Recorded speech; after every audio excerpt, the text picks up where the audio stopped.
I started PAL because I could see the need for parents specifically to get education because of the relationship with a son or daughter who had an addiction problem. I saw that they were in dire straits trying to figure out how to help, and in many cases they were overhelping their son and daughter, which then meant they were actually aiding the addiction, which is the last thing they really wanted to do.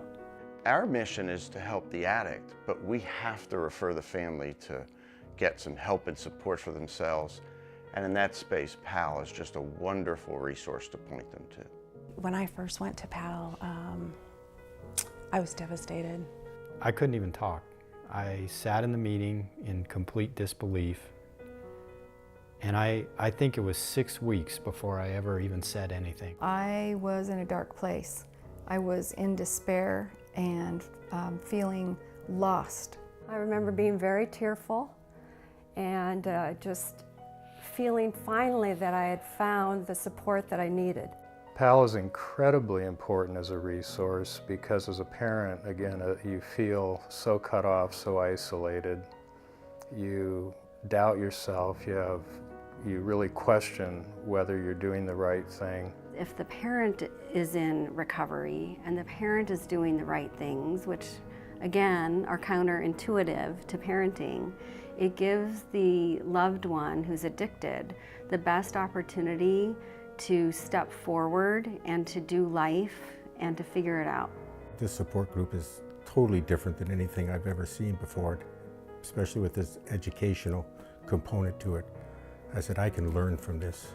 It was there to really help me to understand that as a parent of an addict, I wasn't alone, that it wasn't my fault, and that there were things that I needed to change in my life in order to be able to, maintain my sanity, to be able to take care of myself, and to be able to help my daughter.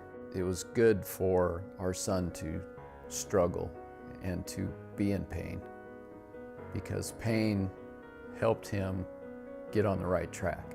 My son passed away this August 1st. With Mike and PAL and my PAL family,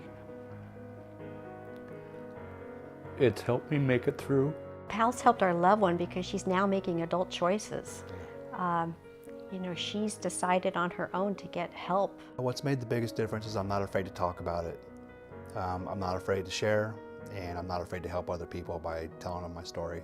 I don't know exactly all the principles because I didn't necessarily go particularly to the meetings, but what she brought home was a whole new mother. It allowed my mom to bring my bottom to me by calling the cops on me. It allowed me to get sober at 21 years old because I learned how to grow up a lot faster without enablers. We started getting educated and learned the curriculum that goes along with addiction, and we started getting better. PAL with us has become friends and family. It's become support.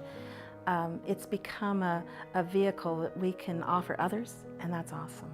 We can experience joy in a joyless situation.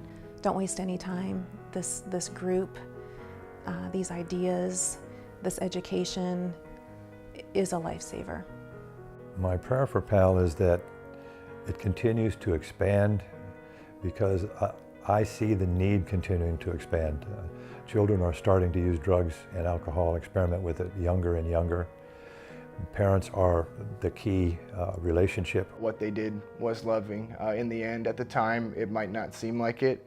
It might seem cold, and I've had that experience a lot of times where people, they say, oh, I could never do that to my children or my husband or my wife or whatever, but really,